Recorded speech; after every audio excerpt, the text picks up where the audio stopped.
Hello and welcome to the Glasgow Polo Live show. Hi mate, how you doing? I'm very well, thank you. My name is Andy Muir. And I'm Scott MacArthur, and we're going to do some music, memories, and bloody mayhem if anything like last week's going to happen again, mate. Good. It was, what time was it? What happened last week? Sorry? What happened last week? Well, we ended up, I said to Samantha, I'd be downstairs about 2:30, 4:15. I think I ended up skiddling downstairs, wasn't I? Hi David, how you doing? So anyway, guys, how you doing? Nice to see you all. What have you been listening to this week, mate? Have you forgotten? Irish bands. No. Yep, Irish bands. St. Patrick's Day this week. I've been listening to Crown Lands all week. Yes, I've been listening. Unbelievable. To if you haven't heard the right, Rush fans, Crown Lands, absolutely amazing. Maybe ask Tom about this later. I don't know if he's heard them yet, but they're absolutely brilliant. I've been doing my head in. Actually, what's the song called? I can't remember. Every week I say music, memories, and mayhem. It should be music and something that means not memories and mayhem. Unmemories or music and memories. How you doing? Good to see you. Raymond's in as well. Hi, Raymond, how you doing? And Ian, hi Ian, how you doing? Also been listening to God, I just forgot. Dirty Honey. That's what it is. Dirty Honey. Yeah. They're quite good actually. I quite like them. They're quite cool. Good. Yeah. Hi Cheryl, how you doing? Just a reminder for everybody in the Facebook group: if you want your name to appear on the screen, there's a little fix you've got to do. Here, I'll just stick it on the screen for you. It's actually at the top of the Facebook group, and if you hit that, put your name in. It's 3 clicks, and your name will appear in the chat. So if you've got a question for Tom Russell later on, you can have your name in the chat, guys. So that would be great. That'd be great if you could do that. So we've got quite big news this week, mate, haven't we? We have. What happened on the social? Let me just see if I can find this thing. It's around here somewhere. So when you've got a question for Tom. Oh, that's a bit weird. What you done there? Right, that was my fault. Sorry.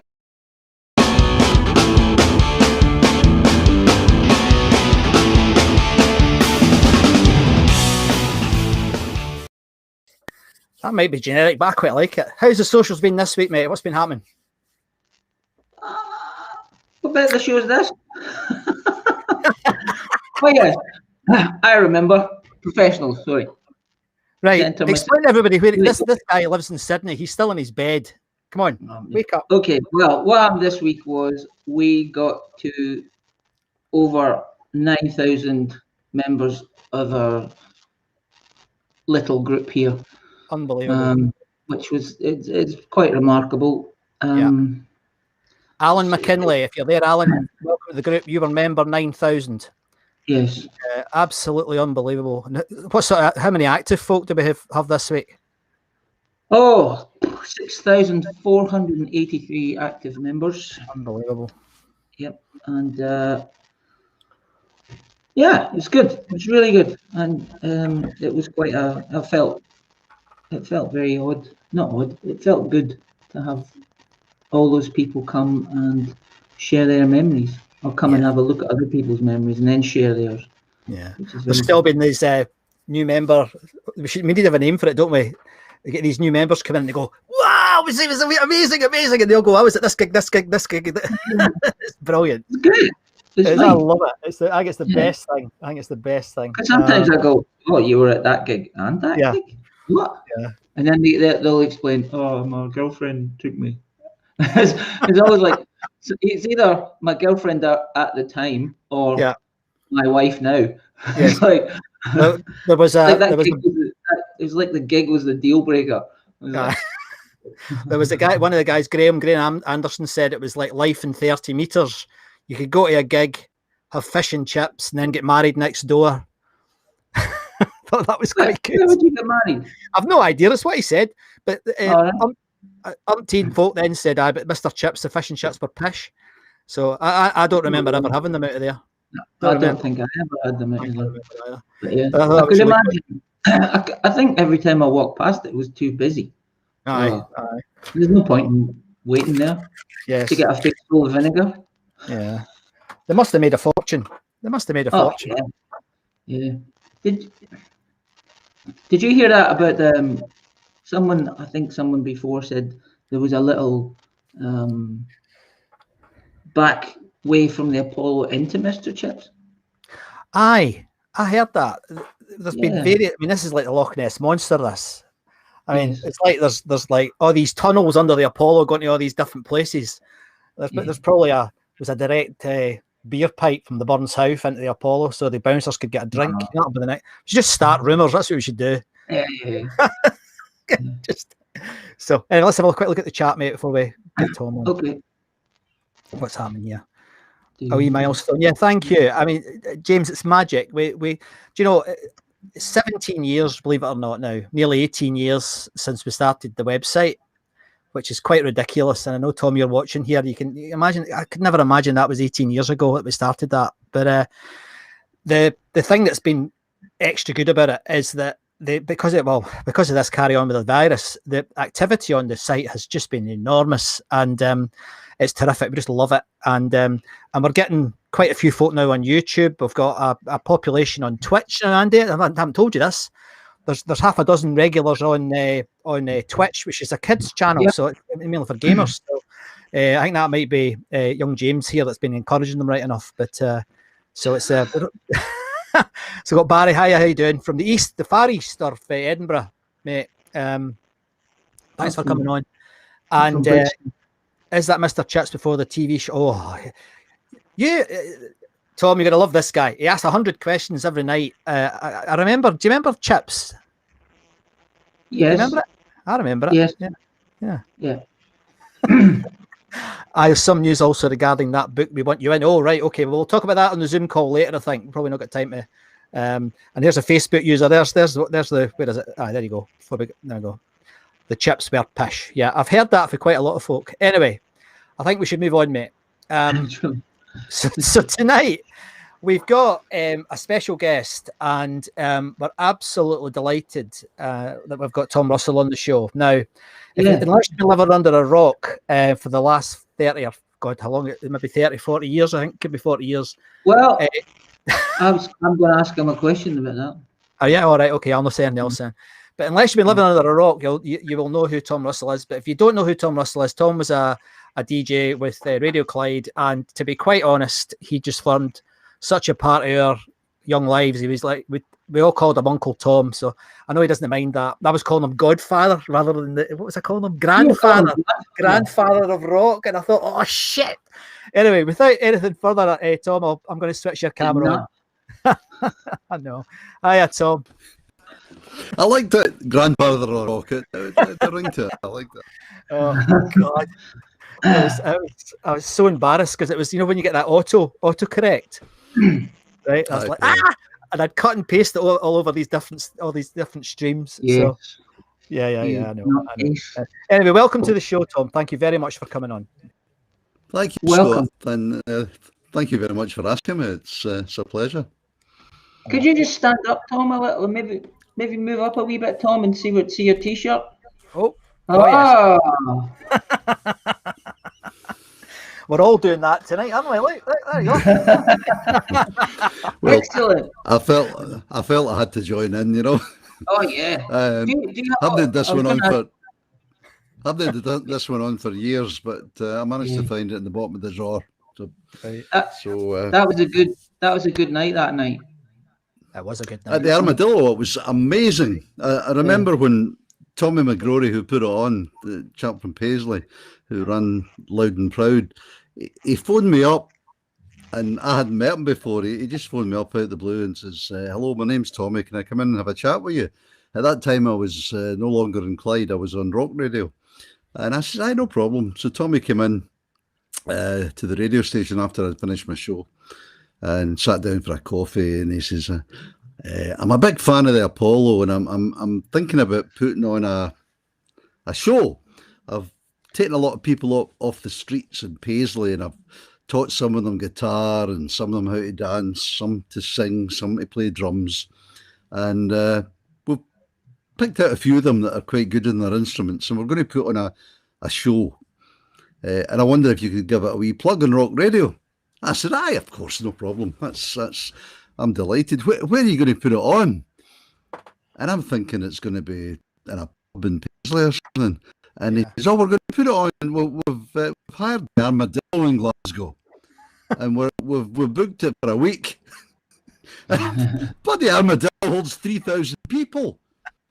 But he did, and he put it on. And I think the first 2 or 3 nights, it was about half full. But then the Thursday, Friday, Saturday, it was just about sold out. And it was an amazing show that he put on. It was terrific. And that's what this T-shirt's from. Yeah. I was there. We had Tommy on the show. We had Tommy on the show about, I don't know, 6 or 7 shows ago. Yeah. And it was magic. It was great to see him, and he's such a nice man. Lovely and man. The work he does, Lovely Tom, man. it's just amazing, the work he does with those kids. He's a top man. Yeah. So anyway, Andy, we've got some questions for Tom, haven't we? Yes. What are we going to ask him? Don't make them too hard, Andy. Not too hard. It's quite late at night. My memory's not as good as it was. What's x squared plus y squared? No. No, I was going to say, like, it's you've been doing this for 40 years, yes? Mm-hmm. Yeah. That's amazing. That's all I was going to say. 40 years. I think it was 1980 or 81. I got the call from Richard Park at Radio Clyde to say I'd met Richard a few times. I had a couple of record shops at the time, and I'd met Richard at what could loosely be described as piss-ups, record company freebies. But back in those days, record companies used to invite lots of people along to maybe hear a new album from somebody or a new single, and the big attraction was they'd put on free drink and a free meal. So you would shut the record shop at 5:30 and you'd go along to the Albany Hotel in Glasgow, and you'd get pished, and you'd have your tea and listen to a new record by somebody other, and that was fine. And record companies, they would invite people from radio stations, from television, Scottish Television, BBC, the newspapers, Daily Record, Evening Times, etc. And I used to get invited because I had the record shops, and I would meet Richard Park at these things, and I would say to Richard Park, "You're the boss at Radio Clyde, aren't you?" He says, "Aye." And I would say, "Well, why do you never play any rock music?" And Richard would say, nobody wants to hear rock music during the day on the radio. That's ridiculous. I said, "But Richard, I've got record shops, and I sell probably as much, if not more, Led Zeppelin, Deep Purple, AC/DC, Rush, etc., than I do the stuff you're playing on the radio, Anna Ross, and all the sort of pop, middle of the road and pop stuff of the day." But he wouldn't have it. And we used to, over a few beers, have a good-humoured, mild argument about this. And then one day, totally out of the blue, phone went in my shop. "Richard Park here, Tom. I've been thinking about what you've been saying. Do you want to come in for a wee chat?" Excellent. Aye, okay. So I went in for a wee chat, and Richard says, "I think I'm going to give you a wee show to do on Radio Clyde on a Friday night, 2 hours, and you can play all this obscure, weird rock stuff that you keep talking about.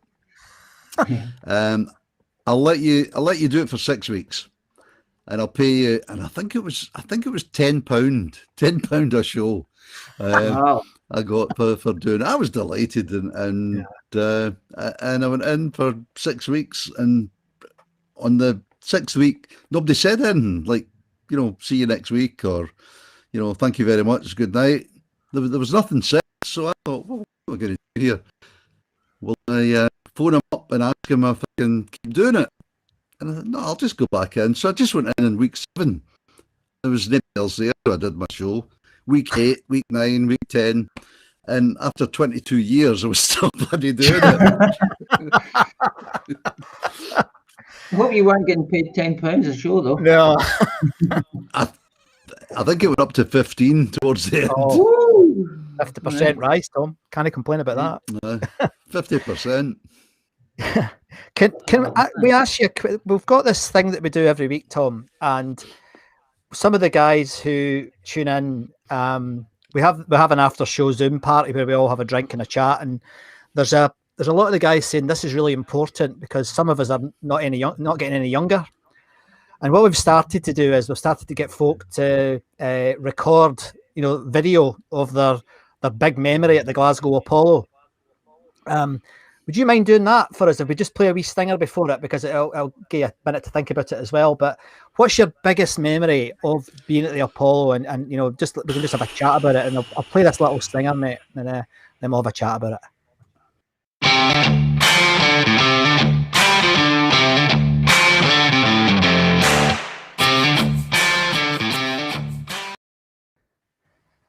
So what's your biggest memory of the Apollo? I had some fabulous nights at the Apollo. Yeah.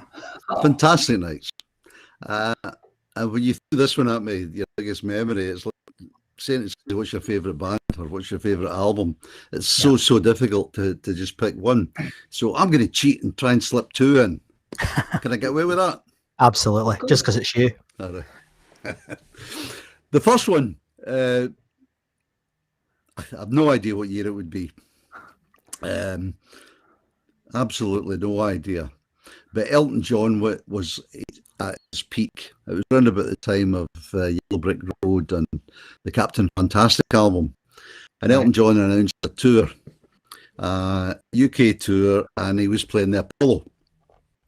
And I tried to get a ticket. There was no freebies from the record companies. You had to buy your ticket.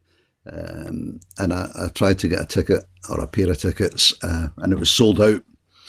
And then after a couple of days, it came up in the news that Elton John had added a second performance on the same night. And the tickets were going on sale the next day. So I managed to get one ticket for the second performance. I went along, and I think it was about 11 o'clock at night the show started. And he was on till about 1 in the morning, half 1 in the morning. And it was fantastic. It was an absolutely brilliant show that he put on. Right. And then many years later, I think it would be probably in the late 90s or maybe the early noughties, I had the pleasure of interviewing Elton John down in London in a posh hotel. And it was lovely to talk to, actually. He was a smashing guy to chat with. And I said to him halfway through the interview, I said, Elton, can I cast your memory back to Yellow Brick Road and Captain Fantastic? I thought they were two superb albums. Can I ask you two questions about it? Well, one, the fact that you did two shows in the one night at the Apollo, and you played for 2 hours each show. Was incredible where you got the energy from. And he looked at me and he said, I can't remember that. And then he thought, wait a minute. Yes, I do remember that. I fell out with my manager about that. And, he made me do 2 shows in the one night. It was ridiculous. But I do remember it. I remember coming off stage, just putting on a dressing gown, and they rushed me out the side door, and there was a car sitting there waiting. I got into the back seat of the car, and it took me down to the Albany Hotel where I was staying. I was rushed into the lift, up to my room, and straight into a hot bath.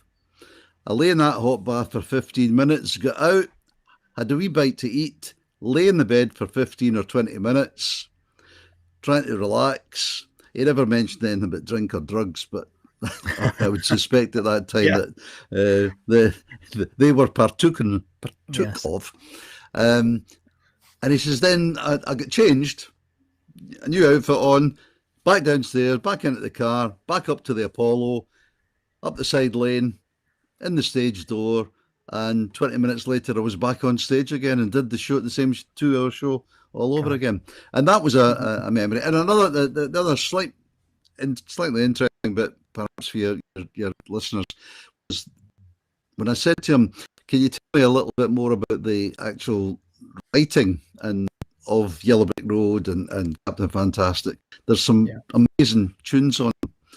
I looked at him and he almost had a tear in his eye, and he says, "Tom, I'm really sorry, I can't answer that question."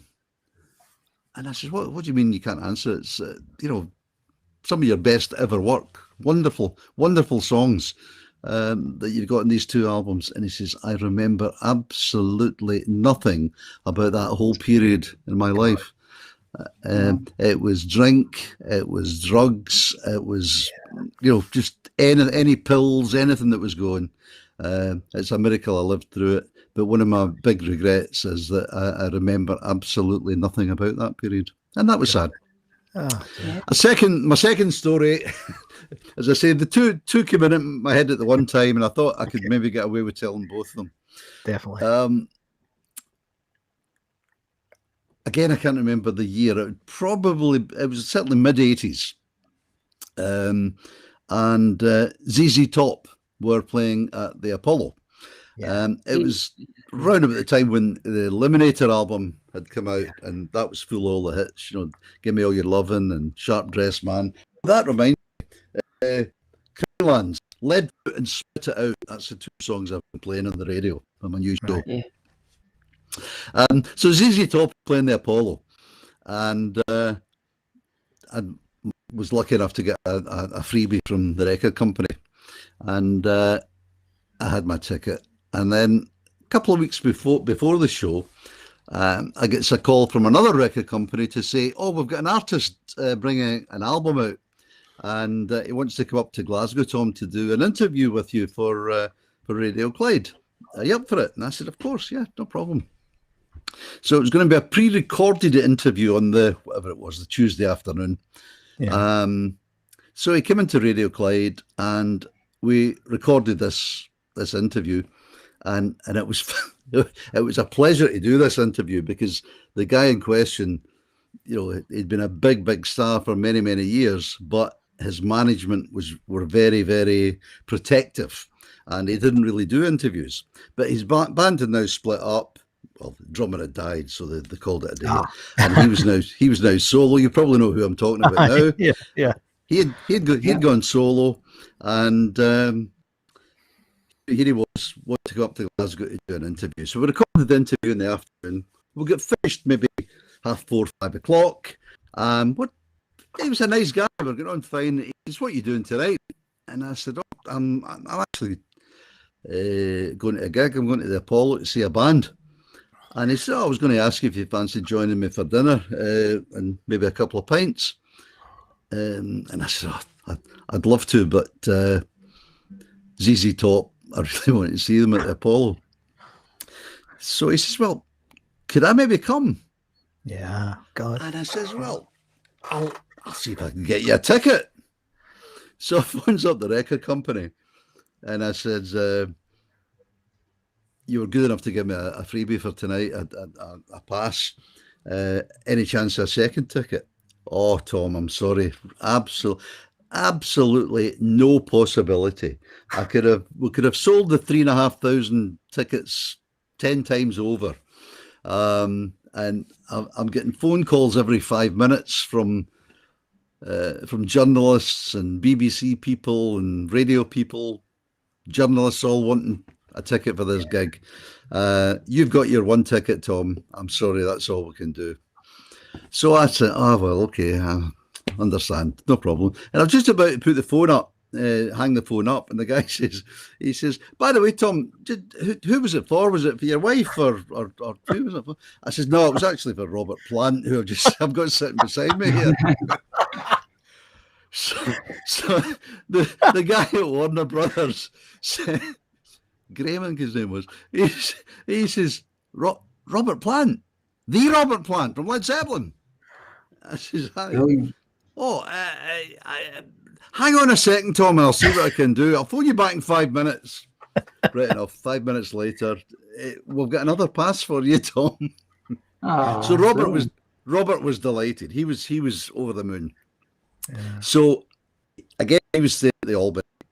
So I picked him up at 6:30 or whatever it was at the Albany, and we went up. and we went into the Lauders Bar, right across the road from the Apollo, Across the road, next to the Pavilion Theatre. We didn't go into the lounge bar. We went into the wee, the public bar, which was on the right hand side. It was nearer the Pavilion. We went in there, and of course, it was absolutely heaving, packed with rock fans who were going to ZZ Top. So we walked in, and nobody knew me. I was just a voice in the radio, so nobody knew me. But Robert Plant, folk were looking and going, "No, it can't be. Robert Plant's just walked into Lauders Bar. Oh, no, it can't be." So I goes up to the bar and buys a couple of pints, and Robert and me are standing, and one or two guys plucked up the courage to come up and say, "Excuse me, are you Robert Plant?" And the man was fine. He's that's me. I'm Robert Plant. And I always remember one wee guy with a wee moustache, and he says, "You could buy me a pint, Robert Plant, because I've bought every album that you've ever recorded. You owe me." So we crosses the road at 8:00. We goes in, and we've got 2 seats, and the 2 seats are right in the front of the circle. Quite often when it was a freebie, you managed that you were in that little, what did they call it, at the side of the circle. Oh, aye. Boxes. The boxes, mate. Aye, in one of the boxes, it was like a private box. But this time, me and Robert sitting side by side, front of the circle. And it was just amazing. I'm sitting thinking, bloody hell, this is not a bad job I've got. A guy sitting beside Robert Plant watching ZZ Top. Yeah. The show was fantastic. Now, my memory's a wee bit hazy about this. I'm sure some of the listeners will correct me if I'm wrong. But the show was absolutely terrific. A couple of hours I played. And at the end of the show, the place was going mental for an encore. The band went off the stage and the place was going absolutely mental.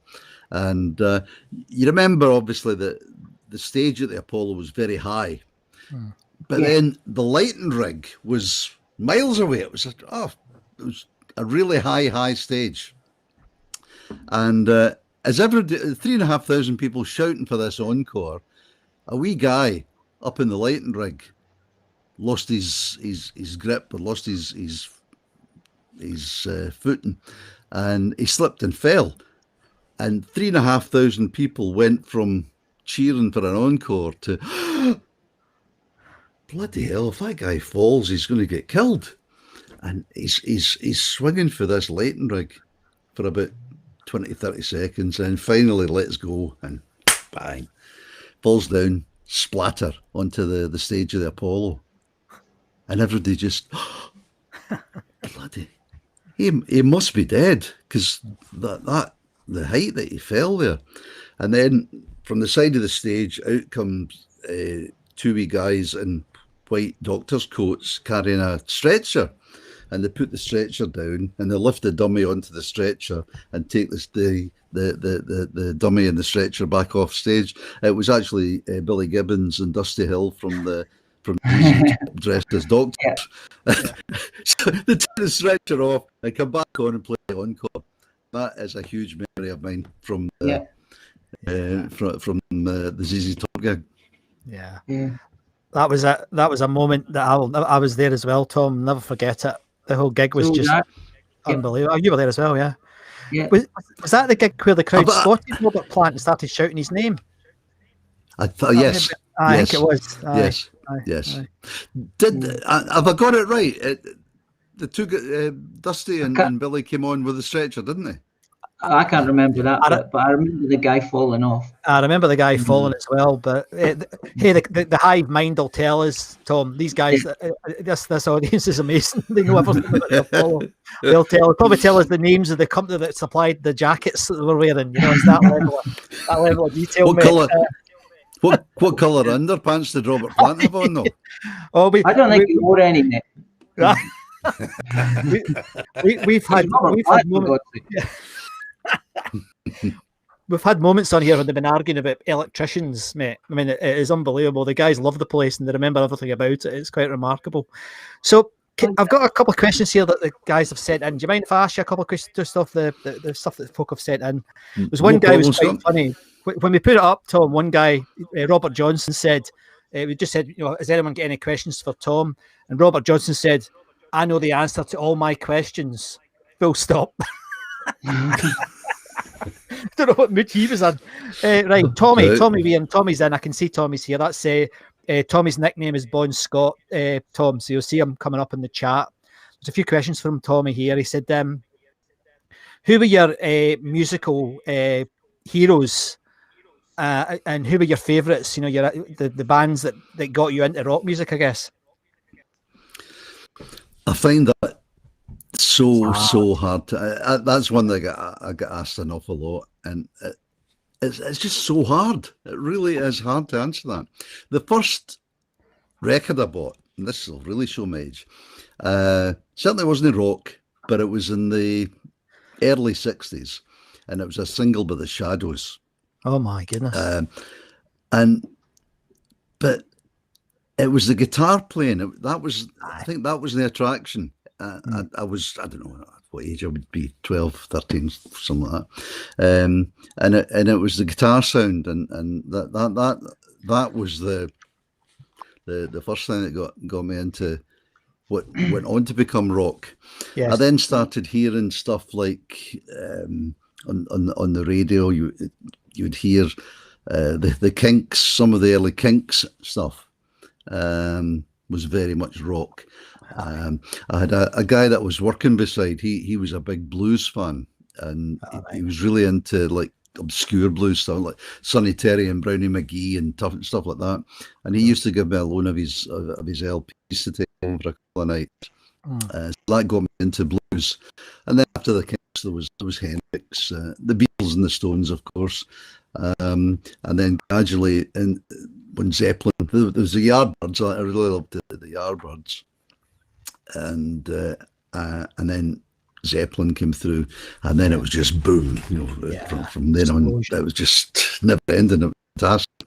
Yeah, great period of music. It really was. Actually, one of the other questions we got from Tommy was, what do you think was the best period in the music industry that you were working in the industry? When was the time you enjoyed the most? I think for me personally, probably the 70s. Right. But I hate being a musical snob. I think even though a lot of the sort of current pop music is shite, I would have to say yes, it's shite to my ears and possibly to you guys. But the people who are teenagers, 12, 13, 14 just now, and getting into that music, they're getting into music, and who am I to say, you shouldn't listen to pop music, you should listen to rock music? I think we're a welcoming family, the rock family, and anyone that wants to join us, great. If you don't have to, if you happen to like country or jazz or classical or dance or whatever, then fair enough. Absolutely. And we actually have that debate quite a lot on here about, if we like the young kids' music, there'll be a problem with the young kids' music because it's not aimed at us. It's not our music. Yeah, it's not ours. It's theirs. Chris is just saying here, he wouldn't bet that one person on here would have guessed Elton John's gig was one of your favourite memories. Interesting. It was just not necessarily one of my favourite memories. I maybe said that, but it was. I wasn't expecting the question. So when Scott said, "What's your favourite memory of Apollo?" The two that just flashed. I mean, I've got hundreds of memories of Apollo. And the Barrowland and the SEC and the Playhouse and all sorts of memories. But it was just the two that just immediately flashed into my mind was the Elton John story and the ZZ Top story. Possibly because they're both in my book. You did well. That took you 40 minutes before you mentioned the book, Tom. I'm quite impressed. Can I ask you a question, Tom? Sure. When you were at the Kiss gig in the 80s, and I think it was Kiss, and they said, we'd like to say a big mention to Tom Russell, and you were in a box, I think. No, I was in the And circle. everyone, in the circle, and everyone did everyone turn around and look at you? Not really. And did you not feel a wee bit? I was thinking that would be quite weird if the guy on the stage, Paul Stanley, says, like to thank Tom Russell, and then you're just sitting there going, "Oh, that's me they're talking about." That would be so weird. How do you feel then? It was weird, yes. It was wonderful. And again, it was similar to what I was saying earlier on, sitting there with Robert Plant watching a gig. And I think, bloody hell, how lucky am I? Paul and Jean, I think it was, had come in the afternoon to Radio Clyde, and we recorded an interview. And I think it was probably the first time I had interviewed them, and we got on well. They were charming. They were very professional. I did my best to make it a decent interview, and they said, "Are you coming to the show tonight?" And I said, "Yes, I've got 2 tickets. I'm coming with my missus." And they said, "Oh, great. Hopefully you'll enjoy the show, and maybe if you want to come back stage afterwards for a wee drink." So I was, delighted. And then we're sitting there, and we're right in the front of the circle for that show. I think it was the front row of the circle. And when Paul said that, it was like, what's the old say? I got a big ready. Oh, my face went red with embarrassment, but it was lovely. It was really nice. I would lie if I didn't say that. But not many people sitting around about us knew who I was, because remember, I was a guy that was doing a show once a week on Radio Clyde. Yeah, Right. People who were rock fans, some of them used to listen to me, I'm delighted to say. But my face wasn't particularly well known at that time. Right. there was. I've got another question for you, Tom. All right, okay. Did you ever have when you were a bit younger, did you have similar hairline? And you've got a similar hairline to mine now, but did you ever have long hair as well? Not terribly long. Yes, but sort of just below the ear. All right. Okay. But I started going bald quite early, in my early 20s. And by my late 20s, I was really quite bald on top, and it bothered me for a number of years. I was quite self-conscious about it. Don't give a toss about it now, but at that time I was. It's just because one time when I was outside the Apollo after a gig, I saw this guy with a hair like ours now, but he had really long hair, and I could only see the back of him. And this guy, one of my mates, said, "That's Tom Russell. Look, it's the bald head." And I was like, "Tom Russell? I don't understand why." Because you were walking out, and I didn't see your face, and I was going, "Is that what his hair's like? Is that Tom Russell's hair?" I can't believe that. I thought you'd have long hair, like long hair on the top. Yeah, I just remember. No, it was just maybe short at the back, maybe collar length. It was never. There was never enough of it really to grow it long. I remember the first time I saw you, Tom. It was at the Kelvin Grove Festival. You were comparing. I'm sure you remember it. Mm-hmm. And you walked out, and there's a lot of us had never seen you, because back in those days, of course, people forget that you didn't really see people, did you? Unless they were on telly or newspapers, you wouldn't know what people looked like. So it was like, "Oh, there's Tom." Yeah, who was that? Andy? That was Glasgow that year, wasn't it? I think it was Glasgow. Yeah, it was good. Yeah. So, another. I've got a hello for you actually, Kevin Scott. Oh yes, hi Kevin. A long-term friend. And what he says, quite sweet. He said, "Tom might not know this, but Tom has been an inspiration, even if he doesn't know it." Oh, that's lovely. Isn't that nice? Thanks, Kevin.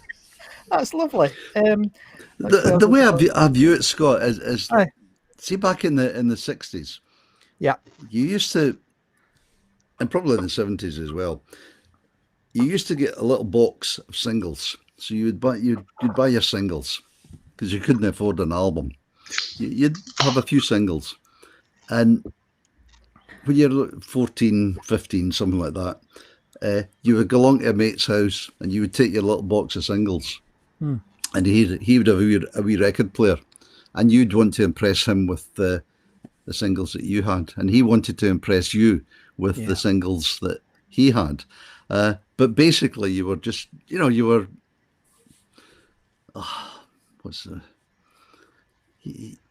showing off. No, that's no. I forgot what the question was. You were around to your mate's house for the singles. Inspiration. He was saying about that being an inspiration. Yeah. I've always viewed it as just like that back in the 60s when I was taking my wee box of singles and going around to a mate's house. That I'd be excited that, wow, I've heard this brand new band.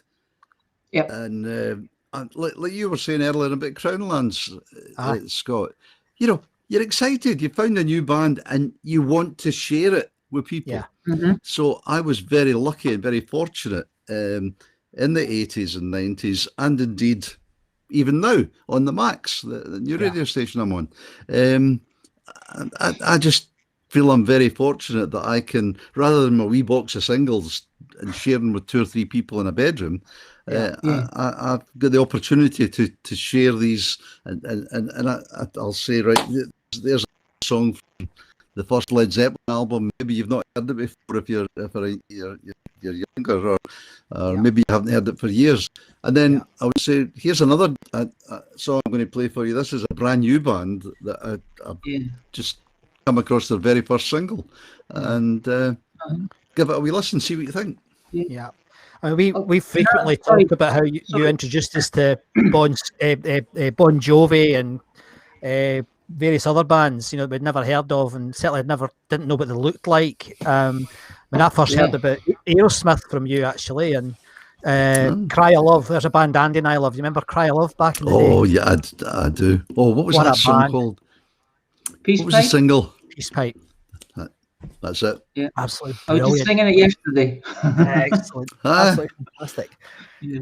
And I'll do that and play it. I've got a question for you, Tom. Another question. Sorry. See, when I wrote it down. See, when you not lost your show, but when was it Matt? Real Radio cut your show, and then there was a sort of campaign for you to bring back your show. How did that sort of support feel from the public? How did you feel about that? I was humbled. I'd had 20 odd years on Radio Clyde doing the Friday Rock Show, and then one day the new head of music came in and decided I can still hear his words. I'll not say his name, but it was, Tom, I've been listening to this show that you're doing on a Friday night, and I know you've been doing it for a long time, but I think it's time we stop playing all these obscure bands that you're playing that nobody's ever heard of, and you're playing them and you're getting all excited about them, and nobody's ever heard of them, and nobody will ever hear of them ever again. So I'm afraid we're going to, and I interrupted him and I said, sorry, could you give me examples of these bands that nobody's ever heard of, that are totally obscure? And he said, yes, I've jotted some down here. This is Guns and Roses. I heard you play the other night. Just a racket. Who's this? Bon Jovi. Bon Jovi. They've had three singles, but this time next year they'll be forgotten. And he's Led Zeppelin, AC/DC, yesterday's bands, and this was his attitude. And he said, so I can offer you 2 things, Tom. I can either give you a show, move you to a Sunday evening, and totally different type of show, and each week you will have to submit your playlist for me to okay. Oh, and I don't want any of this, what's something maiden. I don't want any of that. It's just a noise, I don't want you playing any of that. I want Steely Dan. I want the Doobie Brothers. I want the Eagles. I want Bob Dylan and Joni Mitchell and stuff like that. Oh. So I argued for half an hour, but was getting nowhere. He was just, typical a suit. Yeah. And I thought, right, my record shops by this time were, the days of small record shops had already, the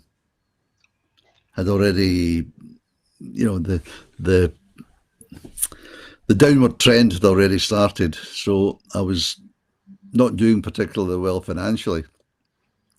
And my 15 or 20 quid a week doing my show was going to be missed. And I think, Christ, I'm going to struggle to pay my mortgage now. So to my eternal shame, I said, okay, I'll just do that. It was either that or walk out the door. Right. So I did it for I think maybe a year, and didn't enjoy it, but it kept the wolf away from the door. And then the phone went out the blue, and it was a guy called Jay Crawford. He worked at Real Radio, was the boss at Real Radio, and he phoned me up and basically said, we're launching a new radio station in Glasgow. It's going to be called 96.3 Rock Radio. Would like you to come on board and be on 5-6 days a week. Wow. And I said, well, what we're going to be playing? And he said, all the stuff that you've been playing for the past 20 odd years on Radio Clyde. Everything from AC/DC to The Who to Iron Maiden, Guns N' Roses, blah, blah, blah. So I said, to my eternal shame, I didn't say how much. I just said, yes, please. When do I start? Brilliant. So I was with Rock Radio for whatever it was, 7, 8, 9 years. And then it was a pity. The Guardian newspaper, who owned Rock and Real and Smooth, they had plans for having a rock radio in all the big cities: Glasgow, Manchester, Newcastle, Birmingham, London, etc. But in 2008, you'll remember the big financial crash. Yes. And all the plans were shelved, and then the usual, a new boss came in, and new bosses didn't agree with that idea. They thought, so they changed it to Real Access, and that was, it was the steady downward spiral. And then they were going to change it they were going to close it down. So some of the local people in the Glasgow area put a little campaign up, and as I say, I was humbled, I was honoured. It didn't make any difference. It still closed the bloody station down, but it was nice, and I've got a T-shirt there they gave me. Save Tom's show, I think it says on it, which was great. The good news. The great news is that I'm now on this new radio station, which, if you'll allow me a shameless plug, of course, plug away. It's called the Max, MAX, based in Glasgow. You can get it on DAB in Glasgow, but it's also online. But the other way people are listening to the radio now, very much so, is on the smartphones via the TuneIn app, and also on Alexa. So you can get us all over the world, I think, on online. But you can get us all over the UK on Alexa, and just say play Max Scotland. And online it's www.maxradio.co.uk. And I'm on every Friday, Saturday and Sunday night. Tonight's show, because of you guys, I recorded tonight's show, which was a wee bit of pleasure for her indoors, because I I had my tea and didn't dash off to do my show. Oh, that's good. So, Well, but I think Do you want I was going to say, like, your book, which I thoroughly enjoyed. I thank mean, I got it personally signed by you, Tom. brilliant. Yeah, it was a great book. I loved it. It was really good. And where I'm gonna cue you for a plug here. Where do you get that book, Tom? It's available in all good bookstores still. If the bookshop doesn't have it, they can order it from the wholesale. It's also available through Amazon. It's also on Kindle. Oh, and or you can order it from direct from the publisher. You go to I think it's tomrussellrocks.com. And you can just order it direct from the publisher. If you want it autographed, you just put a wee note in, and they get me to autograph them and send them out. And remarkably, it's still selling. When I sat down with the guy that helped me put it together, I just assumed that people would only want to hear the rock stories, the stories about the Apollo and about the Radio Clyde Rock Show and partying with Ozzy and all that sort of stuff. But Paul said, no, let's go straight back to the beginning. It would be nice to hear the stuff about you that other people that people don't, that we don't know. And I resisted that for quite a while. I thought, no, who wants to know my grandkids' names? Who wants to know the name of my first dog or where I was brought up? But Paul said, no, honestly, Tom, trust me. So we went right in, and it's not. Yes, the majority of it is about my radio career and stuff. But I think I'm right in saying there's a few amusing wee stories that have happened to me over the years in there as well. And people that I've spoken to have in general have said they've enjoyed it, which I'm happy about. One of our regular tune guys, Chris Welsh, has said you should do an audiobook with that voice, Tom. Well, do you know that we talked about that, but the publisher said the amount of work to do an audiobook. I mean, when you think it's I can't remember how many pages it is, 800 pages or something. There's hours and hours and hours and hours of audio. So studio time, manufacturing time, cost, and all the rest of it. Yeah. And his idea, he reckoned that you're probably talking 300 or 400 sales at the most, Tom. It just commercially, it just didn't make sense.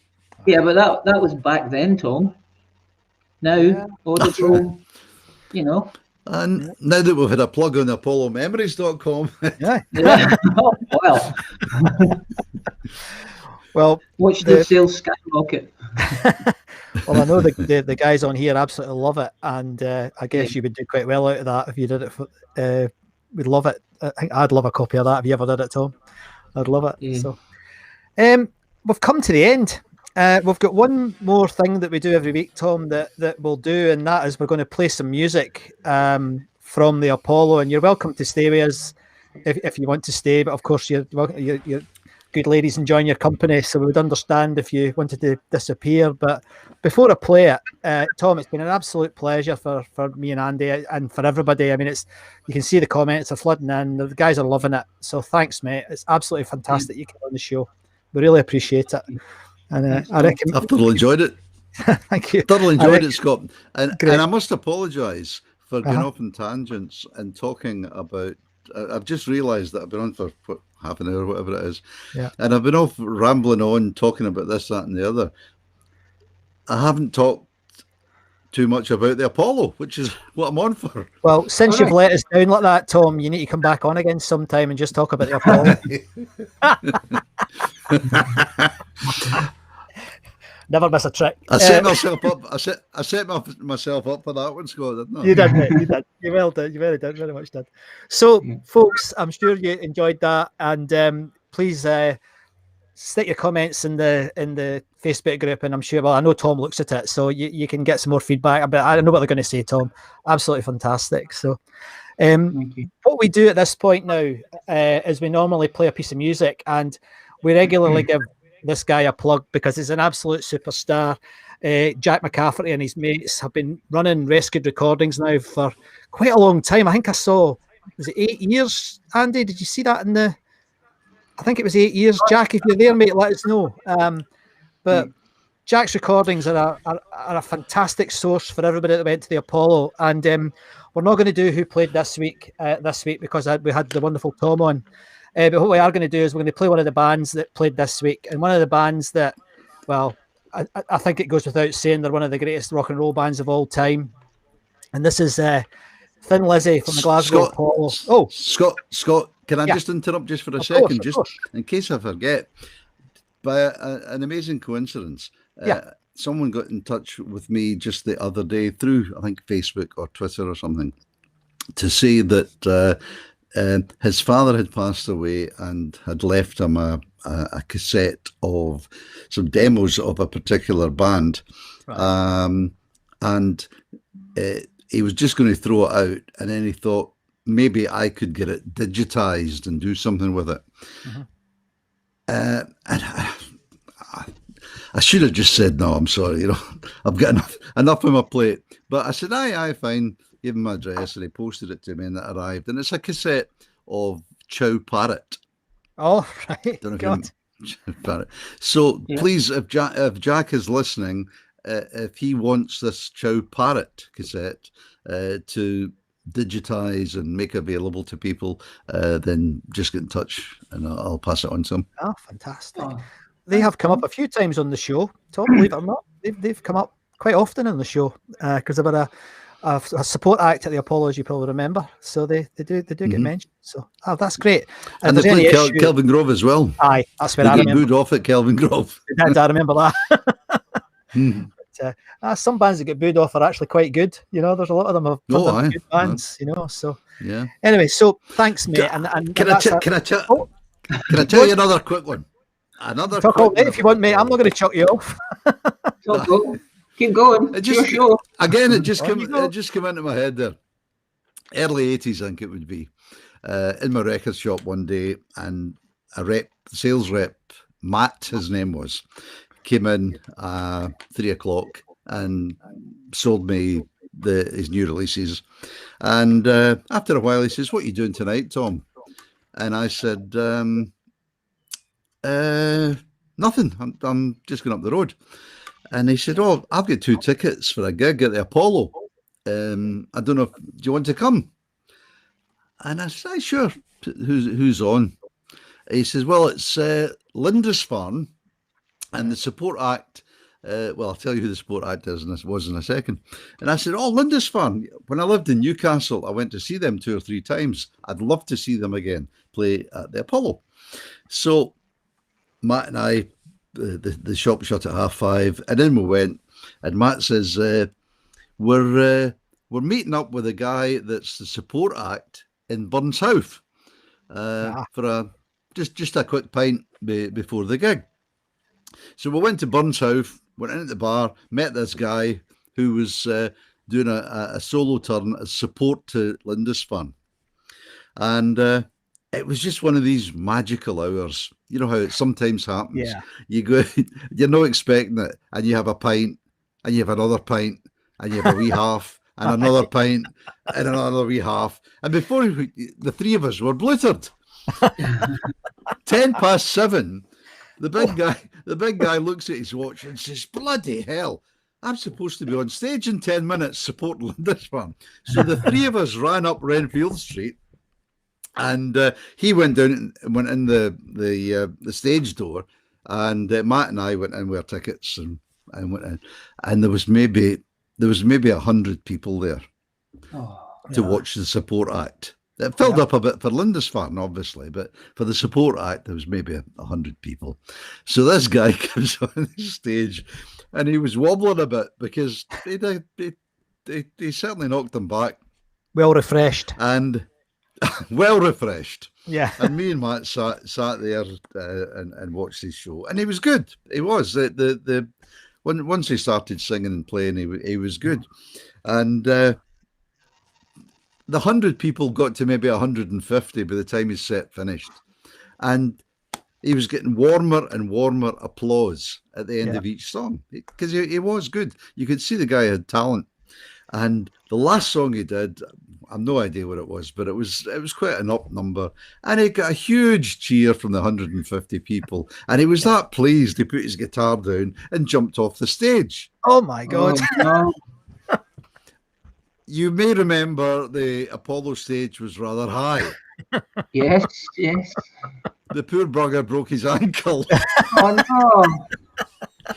It was carted off. I don't know whether it was broken or I'm saying he broke his ankle. It might have been sprained, but he certainly did in his ankle. So that was the one and only time that I'd ever met this guy, was that night when he was supporting Lindisfarne. 10 years later, he'd become a star, a big star. He'd some hit singles, some big selling albums, and I get invited. I used to sometimes, when nobody else at Radio Clyde could do an interview, even though it wasn't particularly suitable for my rock show, Clyde would ask me if I could go down and do the interview, and then they can use the interview on other shows. And I would do it just for a wee trip out, you know. I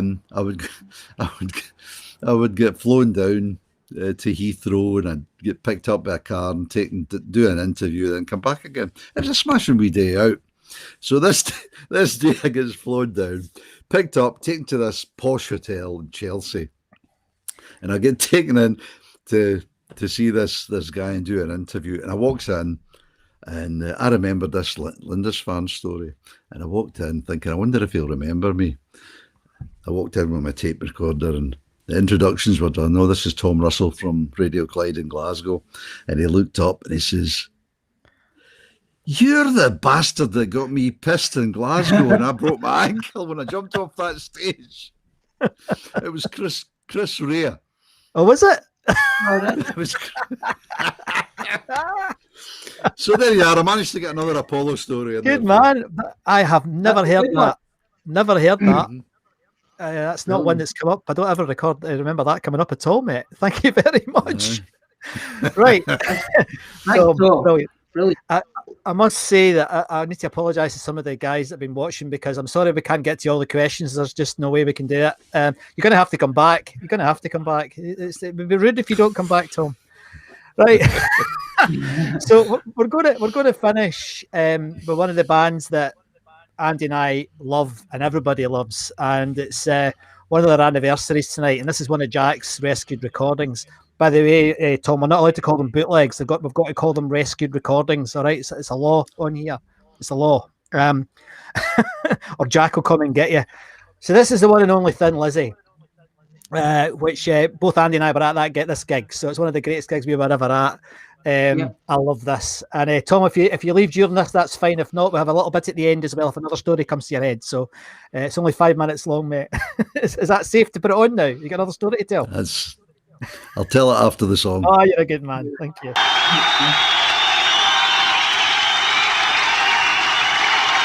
Rosalia.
Once more, we'd like to thank you, Glasgow.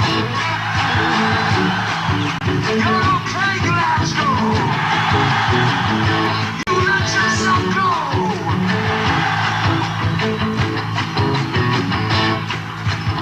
We've been riding here with you.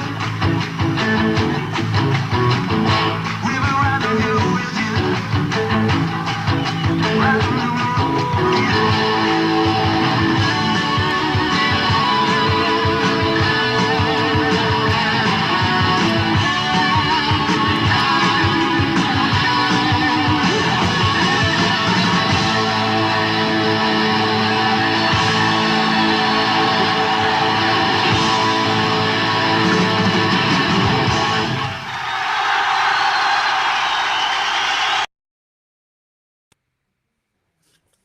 Wow. I love Thin Lizzy. What a band. What a band, man. Did that bring back some memories, Tom? That to me was a perfect example of where over the years record companies went wrong with so many of the live albums they would release. They would take the tapes of a live recording, and they would listen and say, "Oh, wait a minute, the drummer was slightly out of time there for half a second, or the rhythm guitarist played a slightly bum note, or you know," and they would hone it and hone it and hone it and perfect it, and then they'd say, "Oh well, the audience doesn't sound right. Let's input," you know, and they would bring in some cheering from somewhere, and by the time the album came out, there's many live albums. It's not even live. You know, they've re-recorded the songs in the studio. But listening to that there was a perfect example of how a rescued recording, which is how it actually was on the night.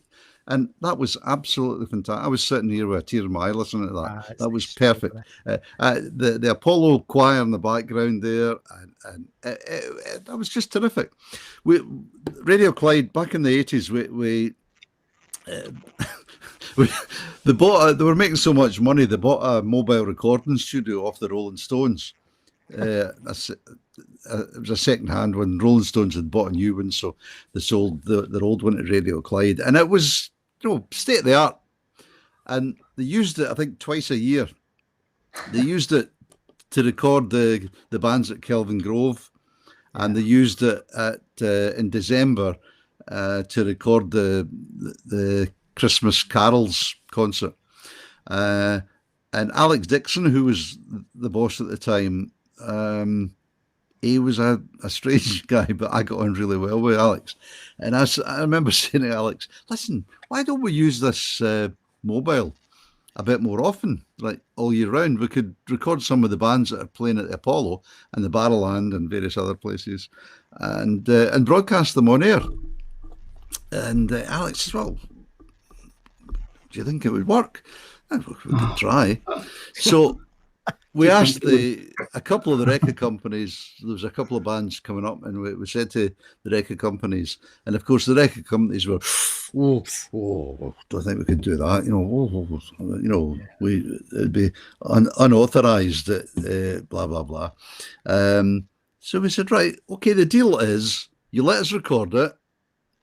After we've recorded it, we'll give you the tapes.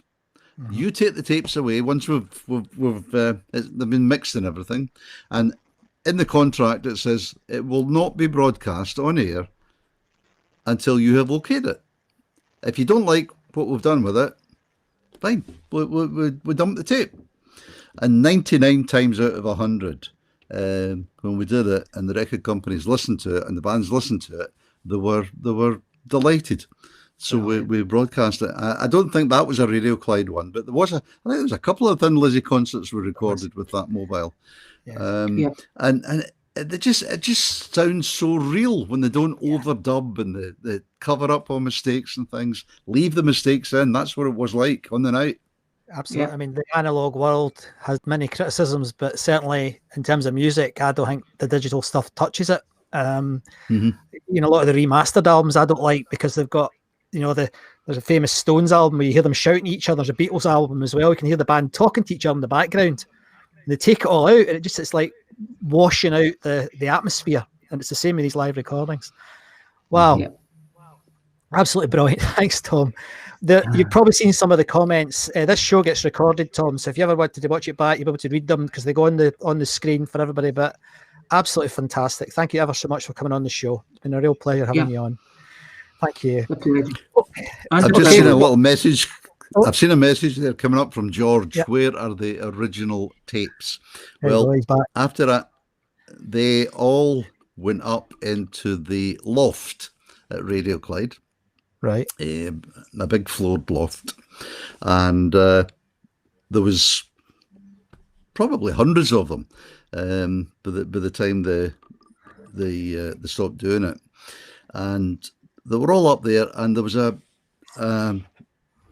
Edinburgh-based record company called River Records, I think it was called, and they approached Radio Clyde and said, could they release some of the material on their label, and some deal was done, and I think there was maybe about a dozen of the recordings came out on River Records, but there's still hundreds were lying up there.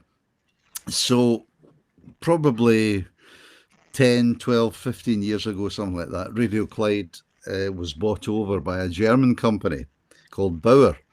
And of course, the German people came in and having a look at what they'd bought, and what's this room and what's that and what's up the stair there? Oh, that's the loft. Oh, let's have a look. What's all these tapes? Oh, well, that's tapes of bands that have played the Apollo and the Barrowland over the years. And he rhymed off some of the names, and the Germans said, well, and what are they lying here for? They're a fire risk. No. Skip them. And a couple of the guys that were still there, John McCalman, who used to be the festival director for Kelvin Grove, he said, oh, please, Mr. German man, please don't throw these out. These are priceless. Why throw them out? We can do something with them. But the Germans basically said, no, skip now. No. So they were dumped. That was after I had left Clyde, by the way. It was maybe 12, 15 years ago. Jesus. Isn't it sad? That is cultural. But there's lots of them. There's lots of them I see on your site, and it must be Jack that's putting them up. There's lots of them have surfaced, so you can hear them. Yeah. There's it. I mean that question's been asked so often, and you've just given the wrong answer, Tom. The wrong answer. We were all hoping you had them in your garage or something. Dearie me. I've kept lots of my interviews in the garage, in my loft, and I've started releasing or broadcasting them. As I mentioned earlier, this new radio station I'm on is the Max, but it's more than just a radio station.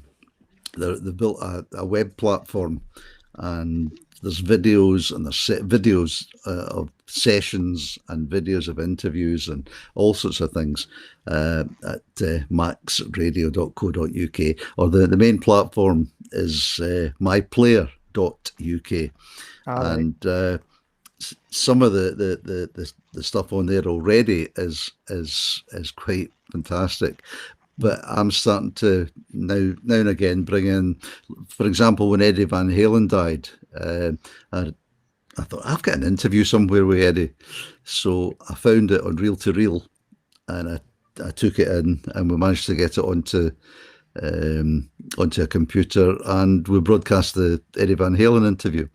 I also found a 1980s interview with Neil Peart from Rush that I'd recorded at Ingleson. I was there. Put that out. So, dreadful venue.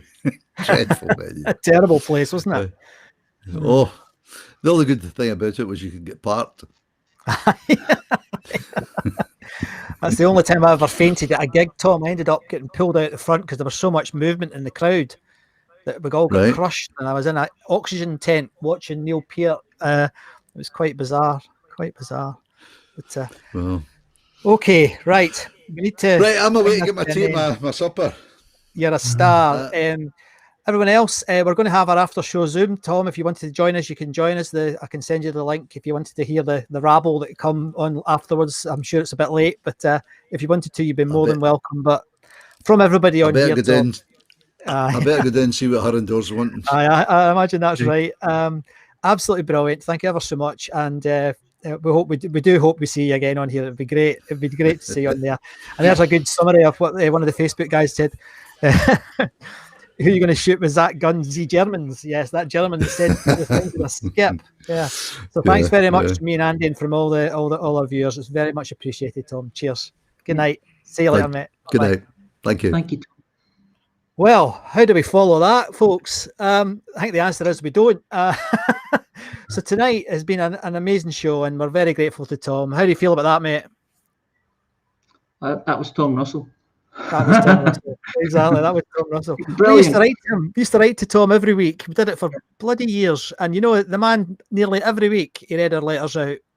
It was like forming a musical bond between people. It was incredible. So I'm very, very good. And I remember one time I wrote to him and I said I was a big Aussie fan, and the next week what arrives a beer mat that Tom had got Aussie, to Scott from Ozzy Osbourne.